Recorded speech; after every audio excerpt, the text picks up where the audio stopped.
अस्सलाम वालेकुम दोस्तों, मैं हूं सैयद उमर फारूक अपने चैनल उमर स्पीक्स की एक और एपिसोड के साथ आपकी खिदमत में हाजिर हूं। दोस्तों आज के एपिसोड भी हज स्पेशल एपिसोड है और एक बहुत ही इंपॉर्टेंट, बहुत ही बड़ी खुशखबरी पाकिस्तानी आज़मीन हज के साथ मैंने शेयर करनी है। तो उसमें सरकारी हज स्कीम वाले आज़मीन हज भी शामिल हैं और अगर चाहें तो प्राइवेट जो हज स्कीम वाले आज़मीन हज हैं वो भी इसमें शामिल हो सकते हैं। तो ये इसकी कंप्लीट डिटेल मैं आपके साथ शेयर करूंगा। और आज क्योंकि 12 तारीख थी तो अब डेट तो एक्सपायर हो गई है बायोमेट्रिक की और पासपोर्ट जमा करवाने की। और बहुत से ओवरसीज़ पाकिस्तानी भी हैं जिनकी पासपोर्ट जमा नहीं हुई, तो वो अब क्या करेंगे, तो इस बारे में ज़रा डिटेल में बात करेंगे। बट वीडियो स्टार्ट करने से पहले आपसे सिर्फ इतनी सी रिक्वेस्ट है कि अगर आप हज और उम्रा से रिलेटेड लेटेस्ट इन्फॉर्मेशन से वाकिफ रहना चाहते हैं तो नीचे दिए गए सब्सक्राइब बटन पे अभी क्लिक कर लें। जी तो दोस्तों, आज यकम रमज़ान मुबारक है, तो उम्मीद है कि आप लोगों का रोज़ा बहुत अच्छा गुजरा होगा। और मेरी ये दुआ है कि आप लोगों का ये रमज़ान बहुत खुशियों भरा रमज़ान हो। और जो लोग भी हज और उम्रा करने जा रहे हैं इस साल, अल्लाह ताला उनको एक मकबूल हज और उम्रे की सादत नसीब फरमाए, आमीन के साथ वीडियो का आगाज़ कर लेते हैं। तो सबसे पहले शेयर करते हैं जो बेहतरीन खबर है। सबसे बेहतरीन जो आज की जो मुझ तक न्यूज़ पहुँची है वो ये कि रोड टू मक्का जो प्रोजेक्ट था, जो पिछले साल तक सिर्फ और सिर्फ इस्लामाबाद एयरपोर्ट तक ही लिमिटेड था, इस साल क्योंकि सऊदी वफ़द आया हुआ था पाकिस्तान, तो उनके साथ जो डायलॉग्स हैं और जो प्रोजेक्ट था वो कंप्लीट हो गया। तो जनाब ये सर्विस अब कराची एयरपोर्ट पर भी अवेलेबल कर दी गई है। तो जो लोग भी कराची एयरपोर्ट से और इस्लामाबाद एयरपोर्ट से जाएंगे तो उनको रोड टू मक्का सर्विस जो है वो अवेलेबल होगी। अब इसमें और कौन कौन से जो शहर शामिल कर दिए गए हैं, उसमें सखर को भी जनाब शामिल कर दिया है कि वो कराची एयरपोर्ट से जा सकते हैं। और जो लोग इस्लामाबाद एयरपोर्ट ऐसे जा सकेंगे उसमें पेशावर शहर को भी शामिल कर दिया गया है। तो आप ये जो दो मज़ीद शहर शामिल कर दिए गए हैं, वो तमाम लोग अब कराची एयरपोर्ट से जाएंगे और जो पेशावर के लोग हैं वो भी इस्लामाबाद एयरपोर्ट से जाएंगे। तो अब road to Mecca project actually है क्या, ये मैं पहले भी वीडियोस में बता चुका हूँ, बट मैं थोड़ी सी डिटेल दोबारा बता दूँ जिन लोगों ने पहले वीडियो नहीं देखी। रोड टू मक्का प्रोजेक्ट में आपकी इमिग्रेशन यहीं से ही पाकिस्तान एयरपोर्ट से ही कर दी जाएगी, यानी कि कराची एयरपोर्ट से और इस्लामाबाद एयरपोर्ट से आपका तमाम स्कैन, आपकी बायोमेट्रिक, तमाम सर्विसेज, जितने भी एयरपोर्ट के जितने भी मनाजिल होती हैं, जितने भी प्रोसेस होता है, वो तमाम पाकिस्तान एयरपोर्ट पर ही कर लिया जाएगा।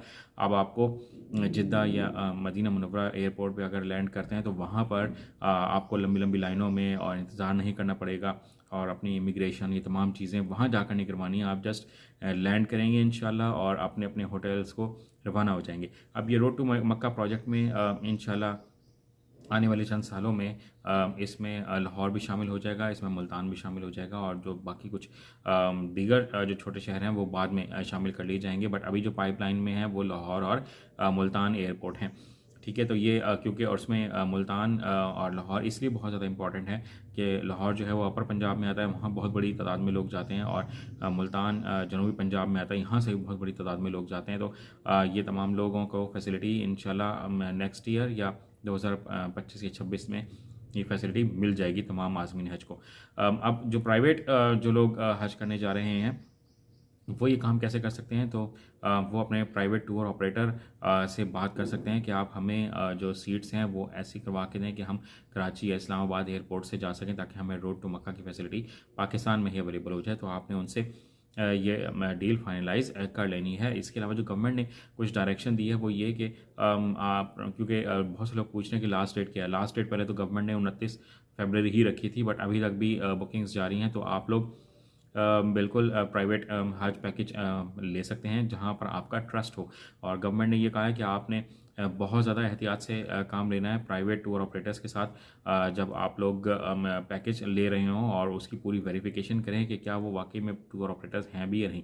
सेकेंडली, आपने किसी भी प्राइवेट टूर ऑपरेटर को कैश की सूरत में पेमेंट नहीं करनी, यानी कि आपने बाय हैंड उसको पैसे नहीं पकड़ाने, हाथ से उसको डायरेक्ट पैसे नहीं देने। आपने जो भी ट्रांजैक्शन करनी है वो बैंक के थ्रू करें ताकि उसका प्रॉपर रिकॉर्ड मेंटेन हो। और अपने किसी रिश्तेदार, किसी दोस्त पर आपने भरोसा नहीं करना, ट्रस्ट नहीं करना, क्योंकि ज़्यादातर लोग इसमें हज के नाम पर भी फ्रॉड कर रहे होते हैं कि उनका कोई टूर ऑपरेटर के साथ लिंक नहीं होता, वो खुद पैसे पकड़ते हैं और फिर कहीं कहीं से आपको पैकेज करवा के दे रहे होते हैं।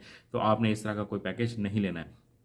अब मैं बात कर लेता हूँ, क्योंकि आज लास्ट डेट थी बायोमेट्रिक और पासपोर्ट जमा करवाने की। तो जिन लोगों की भी अभी तक बायोमेट्रिक नहीं हुई है तो वो कोशिश करें कि आज की तारीख में ही किसी न किसी तरह बायोमेट्रिक वो कर लें, क्योंकि बायोमेट्रिक अगर नहीं होगी तो फिर आपका काम बहुत ज़्यादा ख़राब हो सकता है हज पर जाने का। और जिन लोगों ने अभी तक पासपोर्ट जमा नहीं करवाए तो वो भी पासपोर्ट फ़ौरन जमा करवा दें, ताकि आपके वीज़े का प्रोसेस स्टार्ट हो सके। जो ओवरसीज़ पाकिस्तानी है वो भी ऑनलाइन बायोमेट्रिक जो सिस्टम है उसके थ्रू बायोमेट्रिक फ़ौरन कर लें। कुछ लोगों के पास वो ऐप इंस्टॉल नहीं हो रही है तो वो लोकेशन चेंज करके ऐप इंस्टॉल कर लें। इसके अलावा और कोई हल नहीं है, बट आपके पास एक अच्छा मोबाइल फ़ोन होना चाहिए जिसके कैमरे का रिज़ल्ट बहुत अच्छा हो, और आपके पास जो इंटरनेट की स्पीड हो वो भी बहुत अच्छी हो। देन जो ओवरसीज़ पाकिस्तानी है वो पासपोर्ट कैसे जमा करवाएंगे, वो अपने पासपोर्ट को बहुत अच्छे किसी फ़ोन से या किसी अच्छे स्कैनर से उसको स्कैन करें, और जो आपका रीजन बनता है पाकिस्तान में उनके ईमेल एड्रेसेस वेबसाइट पर hajinfo.org वेबसाइट है वहाँ पर दिए हुए हैं रीजन वाइज।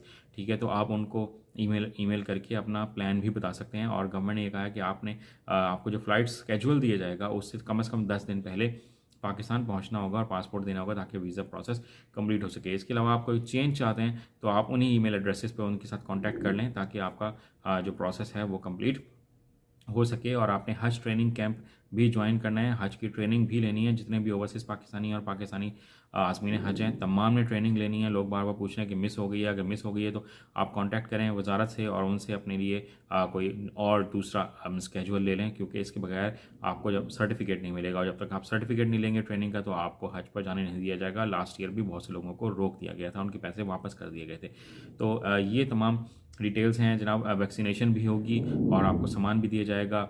तो ये तमाम आपने काम कर लेने ताकि आपको किसी भी परेशानी का सामना ना करना पड़े। कोई मज़ीद क्वेश्चन हो तो आप कमेंट सेक्शन में मुझसे पूछ सकते हैं। अगर मुझे इस बारे में डिटेल इन्फॉर्मेशन होगी, करेक्ट इन्फॉर्मेशन होगी तो मैं आपको ज़रूर रिप्लाई करूँगा। चैनल पकड़े हैं तो चैनल को सब्सक्राइब कर लीजिएगा। अपने घर वालों का बहुत ज़्यादा ख्याल रखिएगा। अल्लाह हाफ़िज़।